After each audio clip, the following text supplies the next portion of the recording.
Setelah Wang Lin keluar dari pecahan dunia abadi, tanpa disangka banyak kultivator yang sudah menunggu. Akan tetapi saat ini, puluhan ribu jiwa-jiwa pengembara, dikeluarkan Wang Lin untuk bersiap menyerang. Dan bukan hanya itu saja, pada saat ini jiwa Wang Lin sedang terluka, karena hal inilah kesempatan para kultivator, apakah yang didapatkan Wang Lin dari pecahan dunia abadi. Di saat yang sama banyak kultivator ketakutan. Namun di sini tanpa diduga ada salah satu anggota klan iblis raksasa. Kultivator ini berada di ranah Nasken Soul tahap akhir. Dia mencari kesempatan menyerang Wang Lin, namun Wang Lin merintahkan jiwa pengembara untuk menghabisinya, hingga menjadi kerangka. Kemudian Wang Lin menarik kembali jiwa-jiwa pengembara ke dalam tubuhnya. Setelah itu datangnya tuan muda dari klan iblis raksasa, kemudian mengatakan, "Rekan kultivator, apa yang terjadi, sehingga menyebabkanmu berakhir seperti ini? Bahkan tahap Nasken Soul saja, berani serakah terhadapmu." Wang Lin pun menjawabnya, ini diakibatkan runtuhnya sebuah pecahan alam abadi. Mendengarkan apa yang dikatakan Wang Lin, tuan muda klan iblis raksasa terkejut lantas berkata, "Nama saya Cihu dari klan iblis raksasa, seseorang tidak mudah lolos dari runtuhnya alam abadi. Ini sangatlah mengejutkan, siapakah namamu?" Wang Lin pun menjawab lantas mengatakan, "Namaku adalah Sheng Niu, itu hanyalah sebuah keberuntungan." Mendengarkan nama Sheng Niu, Cihu kemudian bertanya, apakah saudara Sheng berasal dari negara Suzaku peringkat 5? Wang Lin tidak menduga kalau nama samarannya itu adalah nama yang cukup terkenal. Wang Lin hanya menggelengkan kepalanya. Cihu kemudian menjelaskan, kalau keluarga Sheng adalah negara budidaya peringkat tinggi. Meskipun Wang Lin tidak mengakuinya, dia yakin kalau Sheng Niu adalah murid inti negara budidaya peringkat 5. Karena Cihu yang berasal dari negara peringkat 4, tidak mungkin tidak tahu dengan hal ini. Setelah memikirkan hal ini, sikap Cihu terhadap Wang Lin berubah. Kemudian Cihu mendekati Wang Lin dan meminta bantuannya. Cihu kemudian melemparkan sebuah giok kepada Wang Lin lantas berkata, "Rekan kultivator, jika kamu melihat hal ini, kamu akan mengerti." Wang Lin kemudian menangkap giok itu. Setelah itu Wang Lin melihatnya dengan menggunakan akal ilahi, dan tidak menyangka kalau giok ini berisi gambar yang direkam dengan akal ilahi.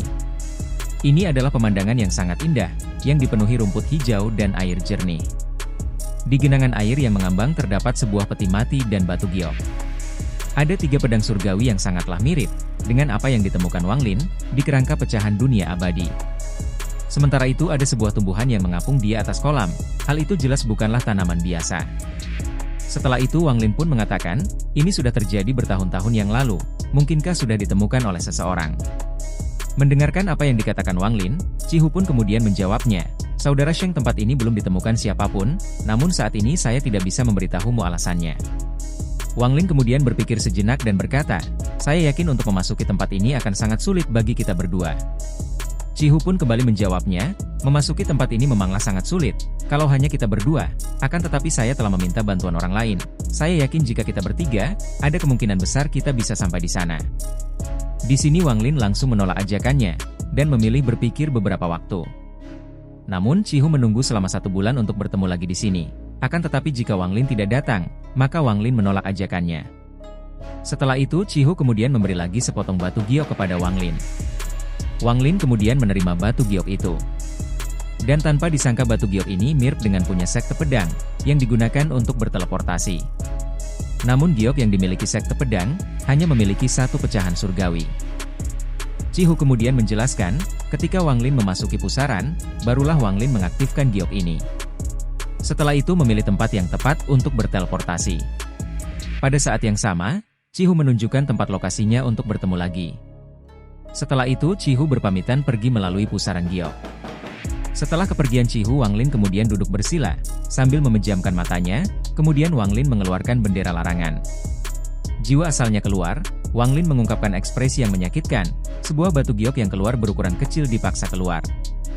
Akan tetapi jiwa asalnya melemah dan tampak seperti runtuh, sehingga perlahan kembali lagi. Setelah itu Wang Lin membuka matanya, dan mulai paham tentang batu giok langit ini. Dengan tingkatan kultivasi Wang Lin saat ini, tidak mungkin bisa menyerap energi spiritual surgawi. Setidaknya Wang Lin berada di formasi jiwa tahap akhir. Setelah itu Wang Lin mengeluarkan sepotong batu giok putih, kemudian Wang Lin memindainya dengan akal ilahi. Tanpa diduga apa yang disebut batu giok surgawi sangatlah mirip dengan batu roh. Namun batu giok roh hanya melepaskan energi spiritual. Sedangkan batu giok langit melepaskan energi spiritual surgawi. Setelah itu Wang Lin kemudian mengeluarkan potongan logam, yang didapatkan dari dada kerangka. Wang Lin juga tahu kalau logam ini bukanlah harta surgawi, lalu Wang Lin melihat dengan akal ilahinya. Tanpa diduga logam ini berisi metode menyempurnakan kereta pembunuh dewa. Di dalam bongkahan logam, orang ini meninggalkan informasi tentang kereta pembunuh dewa, yang tidak dapat diselesaikan, termasuk metodenya. Kemudian siapapun yang menemukannya, haruslah melanjutkan penelitiannya, namun produksi kereta ini sangatlah rumit. Banyak bahan yang dibutuhkan sudah punah. Dan tidak mungkin menemukannya dengan mudah, kecuali dengan bahan yang lain. Mengetahui hal ini Wang Lin sangat puas, karena dia bisa menemukan lokasi gua tempat kereta pembunuh dewa berada. Setelah itu Wang Lin menyingkirkan bendera larangannya, dan berjalan menuju pusaran untuk mencari keberadaan gua surgawi. Tibalah Wang Lin di pecahan alam surgawi sisi timur, Wang Lin tidak menemukan apapun, walaupun kemudian kembali ke pusaran, dan muncul di pecahan alam surgawi sisi barat. Akan tetapi tidak menemukan gua tersebut. Menurut informasi di dalam logam tersebut, gua itu berada di dalam gunung berbentuk harimau. Namun Wang Lin tetap tidak menemukannya. Beberapa hari kemudian, Wang Lin bertemu dengan dua kultivator yang memperebutkan harta surgawi. Salah satu kultivator meminta bantuan kepada Wang Lin. Wang Lin menolak membantu hingga dua kultivator ini mengikutinya. Kemudian salah satu seseorang melemparkan giok langit kepada Wang Lin. Lalu mengatakan, karena kamu tidak mau membantu, maka aku akan membawamu ke dalam masalah itu. Setelah itu pemuda itu pun pergi, akan tetapi pemuda berbaju putih berterima kasih kepada Wang Lin, lantas mengatakan, saya Sima Yun dari sekte Kuishu. Setelah orang itu memperkenalkan diri Wang Lin pergi ke pusaran. Pemuda itu berteriak, kalau tempat ini tidak memiliki energi spiritual surgawi. Mendengarkan perkataannya Wang Lin melemparkan giok dari sekte pedang, dan memberikan energi spiritual surgawi, peta alam surgawi pun muncul. Peta Wang Lin memiliki 20 lokasi pecahan alam surgawi, sedangkan Sima Yun memiliki peta 21 lokasi alam surgawi, dan 8-nya dibagikan kepada Wang Lin. Kemudian Wang Lin mengeluarkan giok kosong untuk menyalinnya. Setelah itu Sima Yun pergi untuk mencari pemuda yang telah mencuri hartanya. Di sini Sima Yun yang berada di formasi jiwa tahap awal, dia mengundang Wang Lin untuk datang ke planet perak runtuh. Setelah itu Sima Yun pun berpamitan pergi. Kemudian Wang Lin pun terbang menuju 8 lokasi giok yang baru dia terima. Tanpa diduga Wang Lin menemukan gunung berbentuk harimau, tetapi saat ini gunung itu terbelah dua. Setelah itu Wang Lin turun dan menemukan gua surgawi, kemudian masuk ke dalamnya.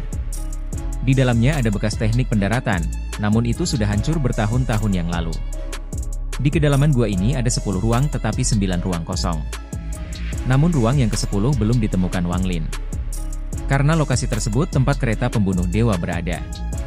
Wang Lin menggunakan akal ilahinya, akan tetapi masih tetap tidak menemukan ruang ke-10.